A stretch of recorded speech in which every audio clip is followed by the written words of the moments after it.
کچھ زیادہ ہی لگنے لگے تھے۔ مجھے میری بیوی نے کہا کہ ہو سکتا ہے کہ وہ آپ کو جان بوجھ کر پھنسانے کے چکر میں ہو۔ ایسی عورتیں نیک شریف مردوں پر ڈورے ڈالتی ہیں تاکہ ان کی شہرت اور ان کی عزت کو بھی خراب کر سکیں۔ میں نے اپنی بیوی کی بات پر کان دھرے کیونکہ میں کسی بھی صورت اپنی بدنامی نہیں چاہتا تھا، سو میں نے اس نیلم نامی عورت سے صاف صاف بات کر لی۔ میں نے کہا کہ دیکھو بی بی، تمہیں صرف اور صرف روٹی سے غرض ہے۔ اس نے ہاں میں سر ہلایا تو وہ تمہیں آئندہ یہیں پر مل جایا کرے گی، تم اس جگہ سے آ کر لے لینا۔ میں نے اسے مسجد کے ساتھ ہی بنی ایک خفیہ جگہ دکھائی جہاں پر ہم کھانا کھڑکی کے اندر سے رکھ دیتے اور وہ باہر سے اٹھا کر لے جاتی۔ اس دن کے بعد سے نیلم نے مجھ سے کوئی بات نہیں کی۔ نیلم جب بھی آتی ہمیں پتہ چل جاتا تھا کیونکہ وہ اللہ تعالیٰ کی قسمیں کھا کر ہمیں دعائیں دیتی تھی۔ ایک دن میری بیوی کہنے لگی، سنیے، اگر یہ عورت طوائف ہے اس کے گاہک بھی ہوں گے۔ میں نے تو سنا ہے کہ طوائف ایک دن کا 5,000 روپے کماتی ہے۔ پھر یہ کیسی طوائف ہے؟ اس کے پاس تو کھانے کے پیسے بھی نہیں ہوتے، یہ روز ہم سے آ کر کھانا مانگتی ہے۔ بیوی کی بات سن کر مجھے بھی احساس ہوا کہ شاید وہ صحیح کہہ رہی ہے۔ ہو سکتا ہے کہ نیلم بی بی جان بوجھ کر مجھ سے باتیں کرنے آتی ہو تاکہ مجھے محلے میں بدنام کر سکے، لیکن وہ ایسا کرے گی کیوں؟ میں نے اس کا کیا بگاڑا تھا جو وہ کوئی بھی ایسی بات کرتی جو مجھے نقصان پہنچاتی؟ میں تو ہمیشہ اس کی مدد کرتا آیا تھا۔ خیر اب تو میں دروازے پر بھی نہیں جاتا تھا۔ میں نے اپنی بیوی سے کہا کہ وہ مطمئن رہے اور کبھی بھی نیلم بیوی کے سامنے نہ آئے۔ خدا نہ خواستہ اسے واقعی میں پیسے کی کھانے کی ضرورت ہو تو ہم اسے دھتکار دیں تو بھی اچھی بات نہیں ہوگی، اور اس کے ساتھ زیادہ تعلقات بڑھائیں گے تو بھی مسئلہ ہو جائے گا۔ ہم دونوں ایسے ہی تھے۔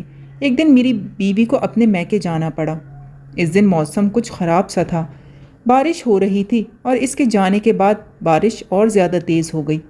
بیوی کے میکے سے فون آیا تھا کہ اس کی ماں کی طبیعت خراب ہے، اسی وجہ سے اسے جانا پڑا تھا۔ میں اگرچہ اداس بھی تھا کیونکہ میرے چھوٹے بیٹے کو سنبھالنے والا پیچھے اور کوئی بھی نہیں تھا، لیکن تقریباً 15 منٹ ہی گزرے تھے کہ گھر کے دروازے پر دستک ہونے لگی۔ میں سمجھا کہ شاید میری بیوی گھر میں کوئی چیز بھول گئی ہو، اس لیے واپس آئی ہے، لیکن جیسے ہی میں دروازے تک گیا تو میں نے دیکھا وہاں نیلم بیوی کھڑی تھیں۔ میں اسے باہر کھڑا دیکھ کر بہت سخت پریشان ہوا۔ میں نے سوچا آج میں اسے ہرگز دروازہ نہیں کھولوں گا، ہو سکتا ہے کہ یہ کسی بری نیت سے آئی ہو، خواہ مخواہ مجھے پھنسا دے گی۔ اب تو بشیر بھی میرے مخالف ہو گیا تھا کیونکہ میں نے اس سے سوال کیا تھا کہ تمہیں نیلم بیوی کے پیشے کے بارے میں کیسے پتہ؟ اسے یہ بات اپنے کردار پر کسی گھوڑے کی طرح لگی تھی، اسی طرح سے وہ مجھ سے بدگمان ہو گیا تھا۔ اب مجھے اس کا ڈر الگ تھا۔ میں نے نیلم بیوی کو دروازہ نہیں کھولا اور اپنے کام میں مگن ہو گیا، مگر تیز بارش تھی اور نیلم بیوی کی دستک کی آواز بڑھتی ہی جا رہی تھی۔ اس نے دروازے کو زور زور سے پیٹنا شروع کر دیا۔ میں نے دل میں سوچا کہ اگر میں نے دروازہ نہیں کھولا تو ہو سکتا ہے کہ لوگ زیادہ تماشا بنائیں۔ لوگ تو یہی کہیں گے کہ میں نے نیلم بیوی کو گھر کا دروازہ نہیں کھولا، پتہ نہیں وہ پہلے بھی آتی رہی ہے، اس طرح کی باتیں کریں گے۔ میرا دل بے چین ہو گیا تھا۔ دروازہ نہ بھی کھولتا تو محلے کے لوگ اس بات کو ضرور محسوس کرتے کہ نیلم میرے گھر کا دروازہ ہی کیوں بجا رہی تھی، آخر وہ کسی اور کے گھر کیوں نہیں گئی۔ بالآخر میں نے دروازے کے اندر والا پردہ ہٹایا اور نیلم بیوی سے دریافت کیا، کیا بات ہے نیلم بیوی، تم کیوں میرے دروازے کے ساتھ کھڑی ہو؟ چاہتی ہو کہ میں بھی بدنام ہو جاؤں؟ خدا کے لیے ایسے مت کرو، کھانا چاہیے تو میں کھڑکی میں رکھ دیتا ہوں، لے جاؤ۔ ایسا نہ کہو امام دین، میں تمہارے دروازے پر آئی ہوں، مجھے تم خالی ہاتھ لوٹاؤ گے تو اللہ تمہیں بخشے گا نہیں۔ اللہ کی بندی ہوں، میں تمہارے گھر گناہ کرنے تو نہیں آئی، دروازہ کھولو، میں تمہیں کھا تو نہیں جاؤں گی، اتنی بھی بری نہیں ہوں میں۔ اس کی پکار میں ایسی بات تھی کہ میں دروازہ کھولنے پر مجبور ہو گیا تھا۔ میں نے نیلم کی حالت دیکھی تو میں بھی گھبرا گیا تھا۔ اس کی کالی سی چادر بارش کے پانی سے بھیگی ہوئی تھی، اس کے چہرے کے بال اس کے ماتھے پر پانی کے ساتھ چپکے ہوئے تھے، لگتا تھا جیسے وہ کافی دیر سے بھاگ رہی ہے۔ میری نظر اس کی پیشانی پر پڑی تو میں چونک کر رہ گیا۔ اس کی پیشانی پر خون تھا اور ہلکا سا خون اس کی گردن پر بھی لگا ہوا تھا۔ ہائے اللہ، یہ کیا مصیبت میرے گھر آ گئی۔ میں نے دل میں سوچا تم نے یہی سوچا ہوگا کہ میں کیا مصیبت تمہارے گھر پر آ گئی، وہ تھکے تھکے نڈھال سے انداز میں بولی۔ تو مجھے اس پر بے انتہا ترس آیا۔ دیکھو نیلم بی بی، میں ایک شریف آدمی ہوں اور آج تو میری بیوی بھی گھر پر نہیں ہے، وہ اپنے میکے گئی ہوئی ہے۔ تم خدا کے واسطے کہیں اور چلی جاؤ۔ میں سمجھتا ہوں کہ تمہیں میری مدد کی ضرورت ہے۔ تم کہو گی تو میں تمہیں کسی اور کے گھر چھوڑ آتا ہوں، لیکن تم میرے گھر سے چلی جاؤ، خواہ مخواہ کیوں میری عزت کی دشمن بنی ہوئی ہو۔ میری بات سن کر نیلم ہلکی سی مسکرا دی اور کہنے لگی، آج اللہ کے گھر میں بھی مجھے جگہ نہیں ملے گی کیا؟ تم اپنے حجرے میں مت ٹھہرانا، مجھے باہر مسجد میں بیٹھنے دو۔ باہر کی دنیا درندوں کی ہے، بھیڑیے اور گدھ بیٹھے ہوئے ہیں یہاں پر مجھے نوچنے کے لیے۔ میں اللہ کے گھر میں بیٹھوں گی تو کوئی مجھے پوچھنے تو نہیں آئے گا نا۔ خدا کے لیے یہ ناٹک تم مت کرو۔ تم تو اپنی مرضی سے یہ کام کرتی ہو، اس کام کے پیسے لیتی ہو، اب یہ کیسے کہہ سکتی ہو کہ تمہارے ساتھ سب کچھ زبردستی ہوتا ہے؟ تم نہیں سمجھو گے مولوی، تمہارا کام تو نماز پڑھانا ہے۔ تم نے کب آ کر لوگوں کے دلوں میں جھانکا کہ انہیں کیا مشکلات ہیں؟ بارش مزید تیز ہو رہی تھی۔ مجھے ڈر تھا کہ کہیں مسجد میں کوئی آ نہ جائے، پھر اگر کسی نے مجھے نیلم بی بی کے ساتھ اکیلے بیٹھے دیکھ لیا تو میری تو عزت ہی خاک میں مل جائے گی۔ ادھر میرا بچہ بھی رونے لگا۔ نیلم بی بی دروازے میں ہی کھڑی تھی۔ میں اپنے بچے کو فیڈر بنا کر دینے کے لیے اندر کمرے میں آیا۔ میری نظر پیچھے پڑی، میں نے دیکھا کہ نیلم ابھی بھی وہیں کھڑی تھی۔ میں نے اپنا سر پیٹ لیا۔ نیلم بی بی، تم کیوں مجھے مروانے پر تلی ہوئی ہو؟ اندر آ گئی ہو، خدا کے لیے چلی جاؤ۔ اس سے پہلے کہ میں کچھ اور کہتا، نیلم بی بی سامنے بستر پر بیٹھ گئی۔ میرا اسے دیکھ کر خون سوکھنے لگا۔ میں نے جلدی سے حجرے کا دروازہ بند کر دیا۔ کسی نے تمہیں اندر آتے دیکھا تو نہیں؟ اس نے نفی میں سر ہلا دیا۔ نہیں دیکھا مولوی، تم کیوں پریشان ہو رہے ہو؟ مجھے تو لگتا ہے کہ تم اللہ سے زیادہ لوگوں سے ڈرتے ہو۔ یہ کہہ کر نیلم نے پاس پڑا پانی کا گلاس اٹھایا اور پانی پینے لگی۔ پانی پیتے پیتے ہی اسے سخت کھانسی آ گئی۔ نیلم کھانسنے لگی۔ میرا بچہ الگ رو رہا تھا۔ میں نے نیلم کے کھانسنے کی پرواہ نہیں کی، بچے کو فیڈر بنا کر اس کے منہ میں ڈال دیا۔ دیکھا تو نیلم کی سخت حالت بگڑ رہی تھی۔ کیا ہوا ہے تمہیں؟ میں نے اس سے پوچھنے کی کوشش کی۔ لگتا ہے کہ میری موت تمہارے حجرے میں ہی لکھی تھی۔ نیلم یہ کہہ کر ایک طرف کو ڈھہ گئی۔ میں نے دیکھا اس کا چہرہ سفید پڑ رہا تھا، اس کی آنکھیں کھلی ہوئی تھیں۔ میں اسے دیکھتا ہی رہ گیا۔ اس کی آنکھوں میں ایسا غم اور اداسی تھی کہ میری آنکھیں بھی نم ہو گئی تھیں۔ میں نے دیکھا نیلم کی حالت خراب تر ہوتی جا رہی تھی۔ باہر جا کر لوگوں کو بلاتا، ڈاکٹر کو بلاتا، کیا کرتا میں؟ ہر طرف سے گھیرا جا چکا تھا۔ میں نے نیلم کو ہٹانے کی بھی کوشش نہیں کی کہ اگر میں اسے اٹھاتا یا پکڑ کر باہر لے کر جاتا تو بھی 100 باتیں بنتی۔ میں نے ڈرتے ڈرتے اس کی نبض پر ہاتھ رکھا تو اس کا ہاتھ ٹھنڈا پڑ چکا تھا۔ نبض نے حرکت کرنا بند کر دی تھی۔ نیلم کی موت واقع ہو چکی تھی۔ میں پھٹی پھٹی آنکھوں سے اسے دیکھنے لگا۔ ایک جوان بھاری بھرکم عورت کو اپنے گھر سے اٹھا کر باہر بھی کیسے لے جا سکتا تھا میں، جبکہ اس کی جان نکل چکی تھی؟ یا اللہ، لوگ کیا سوچیں گے میرے بارے میں؟ اللہ، تو ہی میری عزت رکھنے والا ہے۔ میں دل ہی دل میں گڑ گڑا کر اللہ سے دعائیں مانگنے لگا۔ اتنے میں مسجد میں اذان کا وقت ہو گیا۔ لوگوں نے مسجد میں آنا شروع کر دیا تھا۔ 2-4 لوگ تو میرے حجرے کی طرف بھی آ گئے تھے۔ ایک نے دروازے پر دستک دے کر پوچھا، مولوی صاحب خیریت تو ہے؟ آج آپ اذان دینے باہر نہیں آئے؟ سب کچھ تو ٹھیک ہے نا؟ میں انہیں کیا بتاتا کہ مجھ سے کیا غلطی سرزد ہو گئی۔ میں نیلم بی بی کو اندر لے آیا۔ میرے لیے تو زندگی عذاب بن گئی تھی۔ میں نے ڈرتے ڈرتے حجرے کا دروازہ کھولا۔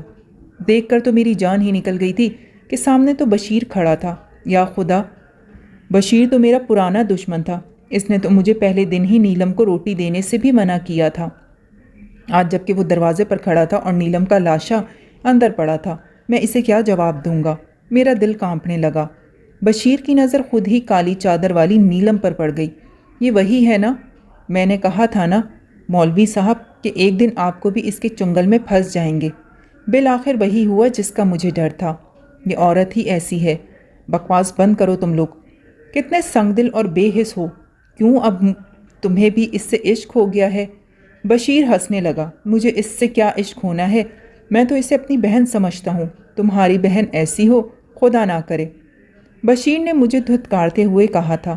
اتنے میں 5-6 لوگ اور میرے حجرے میں جمع ہو گئے۔ کیا بات ہے بشیر، کیوں مولوی صاحب کو تنگ کر رہے ہو؟ میں تنگ کر رہا ہوں؟ مولوی صاحب کو تنگ کرنے کے لیے تو کوئی اور ہے۔ بشیر ہونٹوں پر زبان پھیرتے ہوئے بولا۔ مجھے اس کی یہ حرکت بہت ہی بری لگی، لیکن میں پھر بھی ضبط کر گیا، خاموشی سے کھڑا رہا۔ میں نے ان لوگوں سے کہا کہ مجھے نماز میں ایک ضروری اعلان کرنا ہے۔ بشیر بھی اپنی جگہ پر کھڑا ہی رہ گیا۔ میں نے جان کر نیلم طوائف کی موت کی خبر کا اعلان کی صورت میں بیان کر دیا۔ بشیر تو پھٹی پھٹی آنکھوں سے مجھے دیکھتا ہی رہ گیا۔ سب لوگوں کو پتہ چل چکا تھا کہ نیلم طوائف اس دنیا سے جا چکی ہے۔ بشیر کو کچھ خاص دلچسپی تھی۔ مولوی وہ تمہارے گھر میں مر گئی، تمہارے سامنے، ضرور تم نے ہی کچھ کیا ہوگا۔ میں تو اس کی باتوں پر حیران تھا۔ میں نے نظر انداز کیا اور لوگوں سے کہا کہ نیلم کے کفن دفن کا انتظام کیا جائے۔ بشیر کے چہرے پر عجیب سی کیفیت تھی، جیسے ان کا انتقام پورا ہو گیا ہو، لیکن نیلم کو موت کے منہ میں پہنچا کر اس کا کون سا انتقام پورا ہونا تھا؟ وہ پھٹی پھٹی آنکھوں سے دیکھ رہا تھا۔ سب لوگ اکٹھے ہو گئے تھے، لیکن کوئی بھی نہیں مان رہا تھا کہ نیلم کا جنازہ پڑھایا جائے۔ نیلم ایک ایسی عورت تھی جسے صرف اس کے گناہوں کی وجہ سے جانا جاتا تھا۔ سب لوگوں نے مجھے منع کیا کہ ہم اس کا جنازہ نہیں پڑھیں گے۔ ویسے بھی ابھی بارش ہو رہی ہے۔ کچھ لوگوں نے بارش کا بہانہ کر دیا، لیکن مجھے کچھ طالب علم تھے جو میری ہر بات پر آنکھیں بند کر کر یقین کرتے تھے۔ میں نے سوچا میں انہیں بلا لیتا ہوں، وہ کبھی بھی مجھ سے سوال نہیں کریں گے کہ میں کس کا جنازہ اور کیوں پڑھوا رہا ہوں۔ میں نے اپنی بیوی کو بھی اپنے میکے میں اطلاع کر دی۔ وہ بھی آنا چاہتی تھی، لیکن اس کی ماں کی طبیعت خراب تھی۔ اس نے کہا کہ وہ رات تک آ جائے گی۔ میں جانتا تھا کہ اس سارے معاملے میں میری بیوی کے علاوہ کوئی بھی میرا ساتھ نہیں دے گا۔ اصل معاملہ تو ابھی حل ہونا باقی تھا۔ میری بیوی کے دل میں نہ جانے کیوں نیلم کے لیے ایک دم سے نرمی آ گئی تھی۔ کہنے لگی، مجھے بھی آپ کو نیلم کے بارے میں کچھ بتانا ہے۔ میں رات تک آ جاؤں گی، آپ کچھ بچوں کی مدد سے اسے دفنا دیں۔ وہ گنہگار نہیں ہے جتنا ان لوگوں نے اسے بنا دیا ہے۔ آپ اسے دفنائیں اور کسی کی پرواہ مت کریں۔ بیوی کے الفاظ سے مجھے ایک نئی ہمت اور ایک نیا حوصلہ ملا تھا۔ میں نے نیلم کے کفن دفن کا انتظام اپنی جماعت کی ایک خاتون کو کہہ کر کروا دیا تھا۔ ان لوگوں نے کفن بھی خریدا۔ پھر میں نے مدرسے کے کچھ لوگوں کو بلایا اور انہیں بلا کر کہا کہ ہم نیلم بیوی کا جنازہ پڑھیں گے۔ انہوں نے کوئی اعتراض نہیں کیا، شاید اس لیے کہ وہ محلے کی ان گندی باتوں سے واقف ہی نہیں تھے، نہ ہی انہیں نیلم کے پیشے کے بارے میں پتہ تھا۔ نیلم کو غسل دیا جا چکا تھا۔ ہم لوگوں نے اس کی نماز جنازہ پڑھی۔ قبر بھی کھودی جا چکی تھی۔ نیلم کو قبر میں دفنایا تو معلوم ہوا کہ نیلم کے تو 5 بچے بھی تھے، یعنی کہ وہ اکیلی عورت نہیں تھی بلکہ ایک بیوہ تھی جسے اپنے 5 بچوں کا پیٹ بھی پالنا تھا۔ اس کے بچے بری طرح سے رو رہے تھے، اماں اماں کہہ کر اس کی قبر سے لپٹے جا رہے تھے۔ وہ تو اس کی لاش کو بھی دفن نہیں کرنے دے رہے تھے، لیکن ہم نے زبردستی اس کے بچوں کو ہٹایا اور نیلم کے جسد خاکی کو قبر میں ڈال دیا۔ اس کے بچے قبر کے باہر ہی بیٹھے رہ گئے۔ میرا دل نہیں مانتا تھا کہ میں انہیں کچھ کہوں، کہتا بھی کیسے؟ وہ اس قدر رو رہے تھے، دھاڑے مار مار کر، چیخ چیخ کر۔ میرا اپنا دل خراب ہو گیا۔ بارش رک گئی تھی، اب موسم تھوڑا بہتر ہو گیا تھا۔ مجھے ان لوگوں نے یہی مشورہ دیا تھا کہ ان بچوں کو ان کے حال پر چھوڑ دو، یہ نہیں جانے والے یہاں سے۔ ان کی ماں مر گئی ہے، باپ بھی نہیں تھا، اور زندگی میں اور کوئی رشتہ دار بھی ان سے کبھی نہیں ملا۔ اسی لیے بیچارے اپنی ماں کی وجہ سے پریشان ہیں، اسی لیے بہت زیادہ رو رہے ہیں۔ 5 بچے تھے۔ میں نے سوچا میں ان کی خبر آ کر بعد میں لوں گا۔ گھر گیا تو میری بیوی نے ٹیلی فون کیا، کہنے لگی کہ میں 1 گھنٹے میں آ رہی ہوں، بس آپ تیار رہیے، ہم ان کی قبر پر جائیں گے۔ میں آپ کو اس کے بارے میں کچھ بتانا چاہتی ہوں۔ میری بیوی 2 گھنٹے کے بعد گھر میں موجود تھی۔ اس نے بھی نیلم کی موت کا کافی افسوس کیا۔ کہنے لگی کہ مجھے اگر اس کے بارے میں پتہ ہوتا تو میں کبھی بھی ایسی بات نہیں کرتی جو میں نے آپ سے پہلے کی تھی۔ تمہیں کیسے پتہ آج نیلم کے بارے میں؟ تم اتنا نرم گوشہ کیسے رکھتی ہو دل میں؟ کیا کسی نے کچھ بتایا ہے تمہیں؟ ہاں، لیکن ایک وعدہ کریں، آپ اس بنیاد پر مجھے برا نہیں سمجھیں گے، اور نہ ہی میرے خاندان والوں کو۔ نہیں سمجھوں گا، میں تو خود اس کا خیر خواہ تھا، میں نے اسے برا نہیں سمجھا تو اس سے تعلق رکھنے والوں کو کیوں کر برا سمجھوں گا؟ مجھے میرے بھائی نے ہی بتایا تھا کہ نیلم نے یہ سب کام مجبوری میں شروع کیا تھا۔ اس کے شوہر کی وفات کے بعد اس کے رشتہ داروں نے اس کے بچوں کو بالکل اپنے گھر آنے سے منع کر دیا تھا۔ وجہ صرف اتنی سی تھی کہ نیلم کا تعلق ایک نجی ذات سے تھا۔ شوہر کے رشتہ داروں کو ساری زندگی اس بات کا سوگ رہا کہ وہ ہمارے خاندان کی نہیں ہے، بس اسی وجہ سے وہ اسے حقیر سمجھتے رہے۔ تعلق ناتا سب ختم کر دیا۔ بیچاری کہاں جاتی؟ جب اس کی موت قریب آئی تو اسے 30-40 دن پہلے نیلم کا رویہ بدل چکا تھا۔ جو بھی گاہک آتا وہ اسے قبر کی حقیقت بتانے لگتی، کبھی اسے قرآن پاک کی صورتیں سناتی۔ اب لوگ اس سے ڈرنے لگے تھے۔ سبھی کو لگتا تھا کہ نیلم کوئی اور چیز ہے، جو بلاتے تو دعوتیں گناہ دیکھ کر ہیں، لیکن جب اس کے پاس جاتے ہیں تو وہ قرآن پاک کی صورتیں پڑھنا شروع کر دیتی ہے۔ یہ بڑا عجیب معاملہ تھا۔ نیلم پہلے ایسی نہیں تھی، گانے گایا کرتی تھی، رقص کیا کرتی تھی، اپنے گاہکوں کو مزید طریقوں سے محظوظ کیا کرتی تھی، لیکن پتہ نہیں موت سے پہلے شاید اللہ نے اس کا خاتمہ بالآخر ایمان پر لکھا تھا کہ وہ یکسر بدل گئی، قرآن پاک کی تلاوت کرتی۔ اس نے یہ کام بھی چھوڑ دیا تھا، بھیک مانگ کر کھانا کھایا کرتی، لیکن کبھی بھی کسی آدمی کو اپنی طرف نہیں آنے دیتی۔ اس نے اپنے سارے گناہوں والے کام ختم کر دیے تھے، اور مجھے لگتا ہے کہ اللہ نے اسی وجہ سے اسے اتنی مبارک موت دی ہے کہ وہ ایک مسجد کے احاطے میں فوت ہوئی ہے۔ اس نے اپنی جان اللہ کے گھر میں دی ہے۔ میں یہ سن کر بڑا متاثر ہوا۔ مجھے نیلم کے بچوں کی یاد آئی۔ میں اور میری بیگم دونوں قبرستان کی طرف چل پڑے۔ رات کا وقت تھا، تقریباً 2-3 بج چکے تھے۔ ہم لوگ نیلم کی باتیں کرتے کرتے اس کے بچوں کو بھول ہی گئے تھے۔ ہم قبرستان میں پہنچے تو فجر کی اذان ہو رہی تھی، اور پھر جو ہم نے دیکھا وہ بڑا ہی عجیب تھا۔ میں نے دیکھا نیلم کے بچے قبر پر ایسے سو رہے تھے جیسے نرم بستر پر سو رہے ہوں۔ ان کے آس پاس بہت سارے کیڑے مکوڑے بھی تھے، مگر مجال ہے جو ایک بھی کیڑا نیلم کے بچوں کی طرف آیا ہو۔ کیڑے مکوڑے سب ایک فاصلے پر تھے۔ نیلم کے بچوں پر ایسا سکون طاری تھا کہ مجھے بھی یقین ہو گیا کہ بھلے نیلم کی زندگی بدکاریوں میں گزری، گناہوں میں گزری، لیکن اللہ نے جاتے جاتے نیلم پر اپنی خاص رحمت کا سایہ کر دیا تھا۔ اس لیے اب میں اس کے بچوں کو اپنے گھر لے آیا ہوں۔ محلے والے بھلے 1000 باتیں کریں، لیکن میں ان بچوں کی ذمہ داری لینا چاہتا ہوں۔ اس بارے میں آپ کا کیا خیال ہے؟ مجھے اپنی رائے سے ضرور آگاہ کیجیے گا۔